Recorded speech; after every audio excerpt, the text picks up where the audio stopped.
हाँ बच्चों, अब हम चैप्टर नंबर 4 को प्रारंभ कर रहे हैं। इससे पहले चैप्टर 3 समाप्त हो चुका है और आगे कुल अब तक हम 7 चैप्टरों को ऑनलाइन में डाल चुके हैं। चैप्टर 4 विद्युत धारिता, अपने पास इसका नाम है, कौन सा है बेटा? विद्युत धारिता,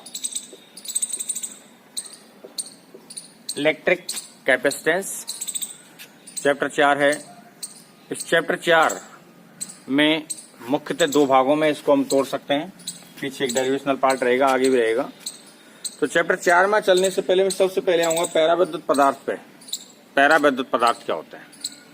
चैप्टर 4 को तो सबसे पहले हम चैप्टर 4 का टॉपिक लेंगे, वो कौन सा टॉपिक रहेगा? पैराविद्युत पदार्थ। ठीक है। तो पैराविद्युत पदार्थ से पहले हम जनरल सी 2 बातें पता लेते हैं। चालक या कुचालक क्या होता है, पदार्थ क्या है, वर्गीकरण कैसे होता है। तो सबसे पहले हम बात करते हैं चालक पदार्थ की। नंबर 1 पे कौन से पदार्थ ले लेते हो बेटा? चालक पदार्थ। चालक पदार्थ क्या होते हैं? अभी जैसे मैंने नाम लिया है, चालक पदार्थ क्या होते हैं, कुछ बच्चों के दिमाग में, उनके ज्ञान में एक यह हो गया, चालक वो होता है साहब जिसमें धारा प्रवाहित होती है। सही है, बिल्कुल। वे पदार्थ जिनमें विद्युत धारा प्रवाहित होती है कौन से पदार्थ कहलाते हैं? चालक पदार्थ, है ना। अब विद्युत धारा किन में प्रवाहित होती है? जिनमें मुक्त इलेक्ट्रॉन पाए जाते हैं, है ना। विद्युत धारा किन में प्रवाहित होती है बेटा? जिनमें मुक्त इलेक्ट्रॉन पाए जाते हैं, वो चालक पदार्थ होते हैं। जनरली हम जो भी कंडक्टिंग वायर्स काम में लेते हैं, अपने जो घरों में उपकरणों में लगे होते हैं, कोई भी लगभग धातु होती हैं, वो समस्त धातुएं लगभग क्या होती हैं? चालक होती हैं, है ना। तो चालक पदार्थ क्या हो गए? वे पदार्थ जिनमें विद्युत धारा आसानी से प्रवाहित होती है या जिनमें मुक्त इलेक्ट्रॉन बहुत अधिक संख्या में पाए जाते हैं। चालक पदार्थ कौन से पदार्थ हो गए बेटा?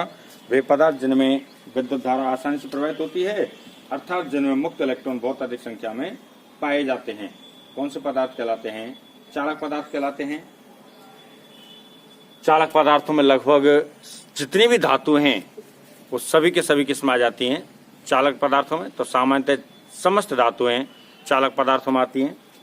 इसके बाद अम्ल हो गया, है ना, क्षार हो गया, मनुष्य का शरीर हो गया, पृथ्वी हो गया, ये सभी किस्म आ जाते हैं चालक पदार्थों में।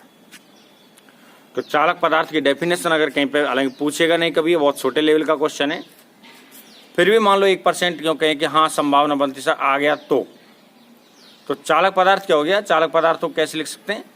वे पदार्थ जिनमें बहुत अधिक संख्या में मुक्त इलेक्ट्रॉन पाए जाते हैं या वे पदार्थ जिनमें विद्युत धारा का प्रवाह आसानी से हो जाता है, चालक पदार्थ कहलाते हैं। कौन से पदार्थ कहलाते हैं? चालक पदार्थ। ठीक है। जैसे जैसे लगभग समस्त धातुएं चालक पदार्थों में आती हैं, हमारा शरीर यानी कि जो मानव का शरीर है वह भी कौन सा पदार्थ होता है? चालक पदार्थ होता है। अम्ल या क्षार यानी जितने भी आयंस बनेंगे वो कौन से पदार्थ में रहेंगे? चालक पदार्थ में रहेंगे। ठीक है। तो सबसे पहले चालक हो गया। नंबर 2 पदार्थ हम कहते हैं कुचालक, या कुचालक को अचालक भी बोल देते हैं। कुचालक या अचालक पदार्थ, तो इसका तो नाम से पता चलेगा ना। चालक पदार्थ तो वे होते हैं जिनमें विद्युत धारा आसानी से प्रवाहित होती है ना। चालक पदार्थ भी होते हैं जिनमें विद्युत धारा आसानी से प्रवाहित होती है।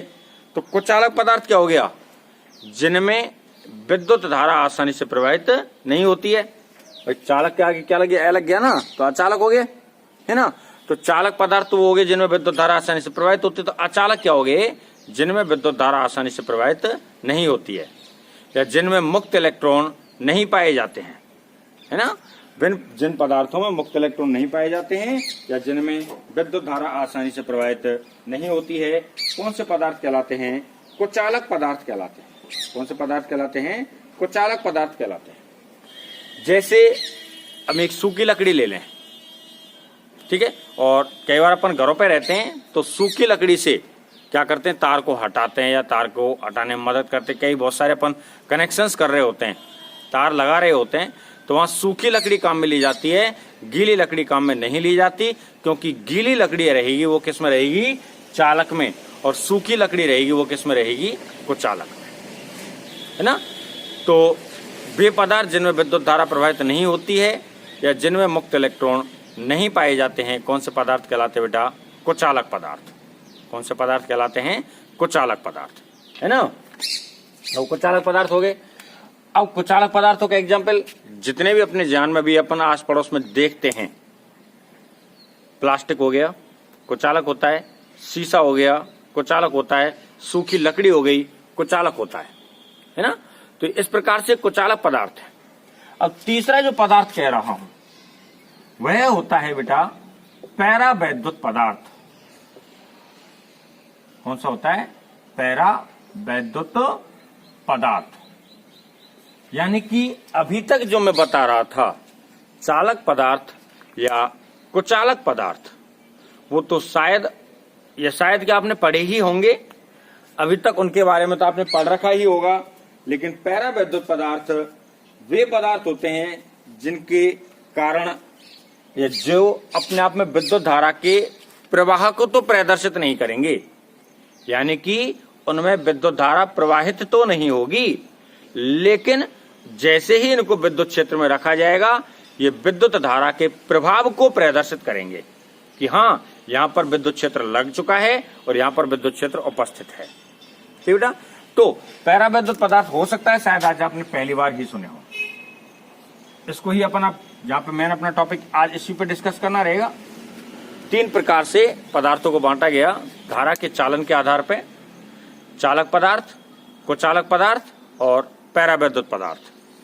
वापस से पदार्थों को धारा के चालन के आधार पे, इलेक्ट्रॉनों के या मुक्त इलेक्ट्रॉनों के आधार पर 3 भागों में बांटा जाता है।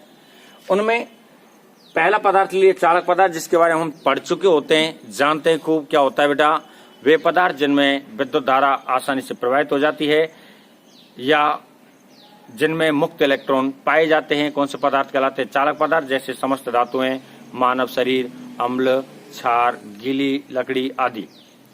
कुचालक पदार्थ वे पदार्थ जिनमें विद्युत धारा आसानी से प्रवाहित नहीं होती है या विद्युत धारा प्रवाहित नहीं होती है ना। विद्युत धारा प्रवाहित नहीं होती है और प्रवाहित नहीं होगी, इसका तात्पर्य क्या होगा, वहां पे मुक्त इलेक्ट्रॉन नहीं पाए जाएंगे या जिनमें मुक्त इलेक्ट्रॉन नहीं पाए जाते हैं, कौन से पदार्थ कहलाते हैं, वो कुचालक पदार्थ या अचालक पदार्थ कहलाते हैं। पैरावैद्युत पदार्थ क्या हो गए बेटा, ये अपने आप में जब व्यवहार को देखेंगे, है ना, तो व्यवहार को देखते ही अपन इसमें ये कह सकते हैं कि ये अपने आप में कुचालक या अचालक पदार्थ है। क्यों? क्योंकि इनमें विद्युत धारा प्रवाहित नहीं होती है। पहली कंडीशन क्या है, धारा प्रवाहित नहीं होगी, यानी कि इन पदार्थों को जोड़ करके इनमें से अगर मैं धारा को प्रवाहित करना चाहूं तो प्रवाहित नहीं होगी, लेकिन विद्युत क्षेत्र कह दो, धारा कह दो, विद्युत क्षेत्र धारा का प्रभाव प्रदर्शित होगा। विद्युत क्षेत्रीय धारा का प्रभाव प्रदर्शित होगा कि इस जगह पर विद्युत क्षेत्र आरोपित हो चुका है ना। तो पैरावैद्युत पदार्थ कौन से हो गए, नहीं हो गए, समझ में आगे होगी। वे पदार्थ जिनमें विद्युत धारा तो प्रवाहित नहीं होगी, जिनमें विद्युत धारा प्रवाहित तो नहीं होगी, अर्थात वहां पर मुक्त इलेक्ट्रॉन नहीं पाए जाएंगे। विद्युत धारा प्रवाहित नहीं होगी अर्थात वहां पर मुक्त इलेक्ट्रॉन नहीं पाए जाएंगे। लेकिन जब इन पदार्थों को किसी विद्युत क्षेत्र में रखा जाएगा तो ये उस विद्युत क्षेत्र के प्रभाव को प्रदर्शित करेंगे। विद्युत क्षेत्र के प्रभाव को प्रदर्शित करेंगे, इसका मीनिंग क्या है, फिर दोबारा समझने का प्रयास करें। जैसे मान लो अपने पास ये कोई पदार्थ है ना बेटा, अब इस पदार्थ में धन आवेशित प्रोटॉन और ऋण आवेशित इलेक्ट्रॉन पाए जाएंगे, ये हम पढ़ चुके होते पहले। तो यहां प्लस माइनस ऐसा करके बहुत अधिक संख्या में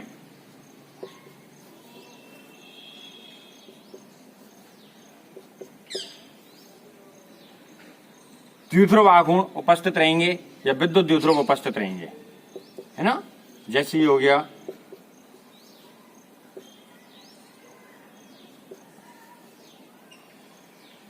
या प्लस ये माइनस। अब ये सभी के सभी कैसे हैं? अनियमित रूप से व्यवस्थित हैं। कौन से रूप से व्यवस्थित हैं? अनियमित रूप से। जैसे इनको विद्युत क्षेत्र में रखा जाएगा, यानी कि यहां पर प्लस प्लस प्लस प्लस लगा दो और यहां पर क्या लगा दो? माइनस माइनस माइनस, यानी कि अभी तक कोई विद्युत क्षेत्र नहीं है, ई का मान 0 है ना। और जैसे ही मैं इस पदार्थ पर विद्युत क्षेत्र लगा देता हूं, यानी कि इधर प्लस प्लस प्लस प्लस और इधर क्या कर देते हैं? Minus minus minus minus. तो अब देखो ये प्लस के कारण, इस वाले सेकंड वाले बात करते हैं। इधर कौन सा आवेशन हो गया? प्लस का आ गया, क्योंकि अपन विद्युत क्षेत्र लगा चुके हैं। तो यह प्लस प्लस के कारण कौन सा बल लगेगा? प्रतिकर्षण। और इस माइनस प्लस के कारण कैसा रहेगा? आकर्षण। तो ऐसे व्यवस्थित हो गया है ना। अब इस वाले पे देखो, इस प्लस के कारण कौन सा बल लगेगा? प्रतिकर्षण। तो इधर दूर भागेगा और माइनस के कारण आकर्षण लगेगा, तो इधर आएगा।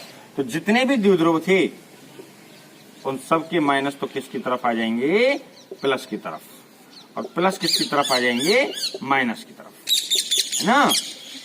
समझ में आगे नहीं आई? यानी कि अभी ऊपर जहां चित्र में हमने देखा कि किसी प्रकार का विद्युत क्षेत्र नहीं है, तो उस अवस्था में तो क्या हुआ? ये अनियमित रूप से व्यवस्थित थे, धारा प्रवाहित तो नहीं हो रही थी। लेकिन जैसे ही इनको विद्युत क्षेत्र में रखा, प्रत्येक अपने क्या हो गया? विद्युत क्षेत्र की दिशा में व्यवस्थित हो गया, विद्युत क्षेत्र की दिशा में संरेखित हो गया। यह धारा प्रवाहित नहीं हो सकती। क्यों नहीं हो सकती? क्योंकि अकेला इलेक्ट्रॉन उपस्थित नहीं है, मुक्त इलेक्ट्रॉन उपस्थित नहीं है।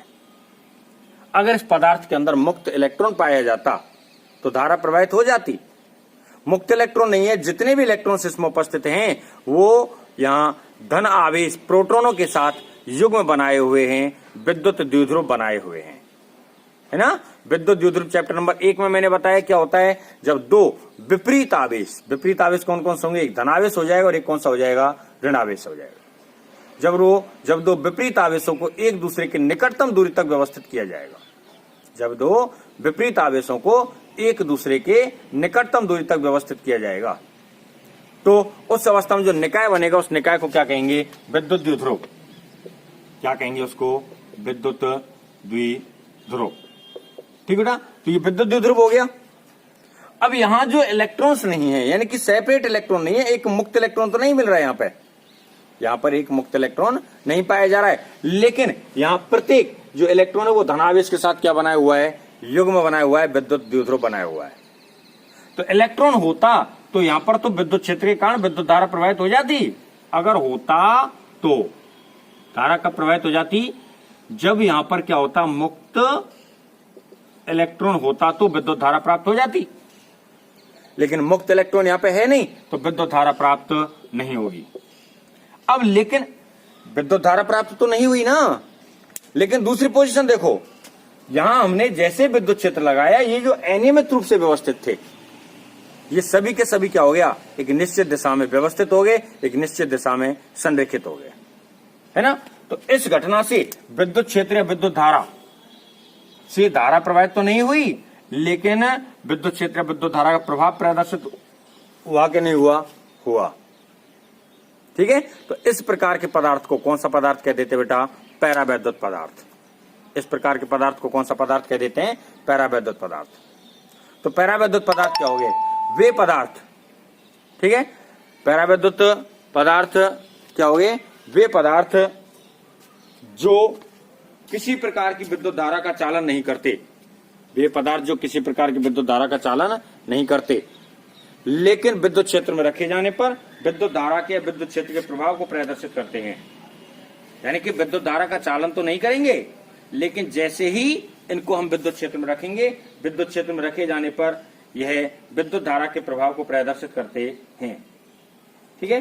तो कौन से पदार्थ कहलाएंगे? पैरावैद्युत पदार्थ। परिभाषा छोटी सी है। वे पदार्थ जो किसी प्रकार की धारा का चालन नहीं करते, लेकिन विद्युत क्षेत्र में रखे जाने पर विद्युत धारा के प्रभाव को प्रदर्शित करते हैं या विद्युत क्षेत्र के प्रभाव को प्रदर्शित करते हैं। कौन से पदार्थ कहलाते हैं? पैरावैद्युत पदार्थ। कौन से पदार्थ कहलाएंगे बेटा? पैरावैद्युत पदार्थ। जैसे अपने पास एवोनाइट हो गया, कांच हो गया, मोम हो गया आदि। कांच, मोम, एवोनाइट आदि ऐसे पदार्थ होते हैं जो पैरावैद्युत पदार्थ कहलाते हैं। बेटा इसके बाद एक छोटा सा टॉपिक रहेगा पैरावैद्युत पदार्थों का ध्रुवण। इसको और समझा देता हूं इसी वीडियो में। पैरावैद्युत पदार्थों का ध्रुवण, क्योंकि इसके आगे मेरा वीडियो रहेगा, उसमें बताएंगे पैरावैद्युत पदार्थों को कितने भागों में बांटा जाता है और उनका ध्रुवण कैसे किया जाता है, या वो ध्रुवित किस प्रकार से होता है ना। तो पैरावैद्युत पदार्थों का ध्रुवण, पैरावैद्युत पदार्थों का ध्रुवण, ध्रुवण कैसे होगा बेटा कि जब विद्युत क्षेत्र में पैरावैद्युत पदार्थ को रखा जाएगा, ठीक है, विद्युत क्षेत्र की उपस्थिति में पैरावैद्युत पदार्थ को क्या रखा जाएगा, वो रखा जाएगा। तो पैरावैद्युत पदार्थों में जो द्विध्रुव, फोन आ गया था, रिसीव नहीं किया, बाद में करेंगे। तो क्या कह रहा था, द्विध्रुव या पैरावैद्युत पदार्थों का ध्रुवण कैसे हुआ। वापस से पॉइंट पे आ जाते हैं, यानी कि अपने पास से विद्युत धारा या विद्युत क्षेत्र के प्रभाव को प्रदर्शित कर रहे हैं। प्रभाव को कैसे प्रदर्शित कर रहे हैं, सपोज दैट यहाँ पर अपने ये मान के चल रहा हूँ, यहाँ पे प्लस आवेश और यहाँ पे माइनस आवेश है। जैसे मैंने इसको विद्युत क्षेत्र में रखा, किसमें रखा, विद्युत क्षेत्र में, प्लस आवेश पर प्रतिकर्षण बल लगा, माइनस आवेश पर कौन सा बल लगा, आकर्षण बल लगा। तो यह पदार्थ कैसा हो गया, घूम गया। क्या हो गया, ये घूम गया। और जब ये पदार्थ घूमेगा, जब ये पदार्थ क्या करेगा, घूमेगा, ठीक है, तो घूमते ही यहां पर क्या हो जाएगा, द्विध्रुव आघूर्ण उत्पन्न हो जाएगा। विद्युत द्विध्रुव का द्विध्रुव आघूर्ण उत्पन्न हो जाएगा, है ना। तो विद्युत द्विध्रुव के द्विध्रुव आघूर्ण उत्पन्न होने की घटना को, या पैरावैद्युत पदार्थों को विद्युत क्षेत्र में रखने पर, पैरावैद्युत पदार्थों को कौन से क्षेत्र में रखने पर, विद्युत क्षेत्र में रखने पर उनमें द्विध्रुव आघूर्ण उत्पन्न होने की घटना को, कौन सा आघूर्ण उत्पन्न हो रहा है, यहाँ द्विध्रुव आघूर्ण उत्पन्न हो रहा है, द्विध्रुव आघूर्ण उत्पन्न होने की घटना को क्या कहते हैं हम, पैरावैद्युत पदार्थों का ध्रुवण।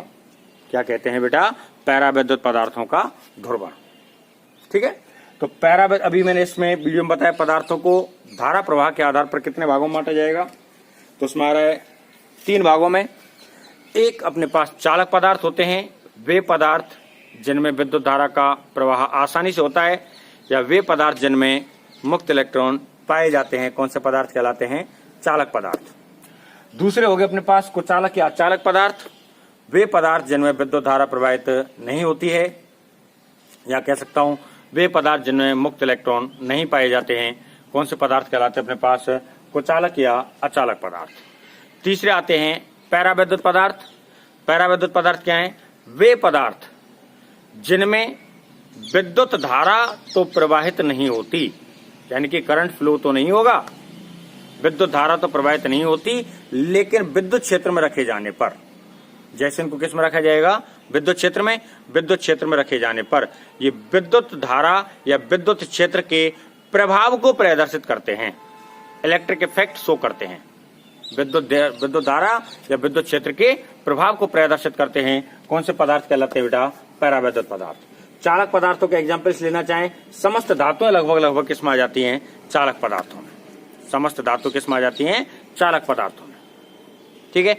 अम्ल, क्षार, मानव शरीर, कोई भी वस्तु जो गीली रहे और अचालक या कुचालक को बट कैसी रहे, गीली रहे, तो वो कौन से में आ जाएगा अपने पास, चालक पदार्थों में आ जाएगी। दूसरा हो गया कुचालक, जैसे प्लास्टिक ले लो, सूखी लकड़ी ले लो, और प्लास्टिक, सूखी लकड़ी, शीशा, ये किस में आ जाते हैं, कुचालक पदार्थ, है ना।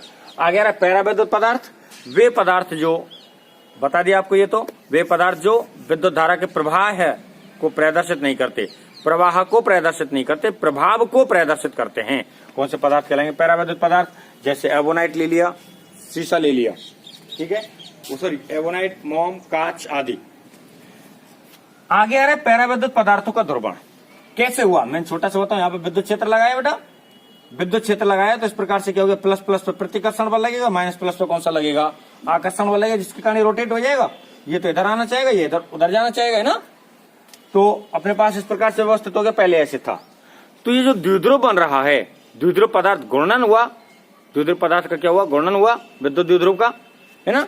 तो विद्युत द्विध्रुव का जो गुणन कराया, तो गुणन कराने के कारण क्या हो गया, यहाँ विद्युत द्विध्रुव का द्विध्रुव आघूर्ण उत्पन्न हो गया, विद्युत द्विध्रुव का क्या हो गया, द्विध्रुव आघूर्ण उत्पन्न हो गया। तो विद्युत द्विध्रुव पदार्थों के द्विध्रुव आघूर्ण उत्पन्न होने की घटना, या विद्युत द्विध्रुव पदार्थ हो जाए, लिख दो साहब, क्या लिख सकते हैं, पैराविद्युत पदार्थों को विद्युत क्षेत्र में रखे जाने पर, पैराविद्युत पदार्थों को विद्युत क्षेत्र में रखे जाने पर द्विध्रुव आघूर्ण उत्पन्न होने की घटना। कौन सा आघूर्ण उत्पन्न हो रहा है, द्विध्रुव आघूर्ण। द्विध्रुव आघूर्ण उत्पन्न होने की घटना क्या कहलाती है अपने पास, पैराविद्युत पदार्थों का ध्रुवण कहलाती है। कौन सी घटना कहलाती है बेटा, पैराविद्युत पदार्थों का ध्रुवण कहलाती है। इस वीडियो में इतना ही है।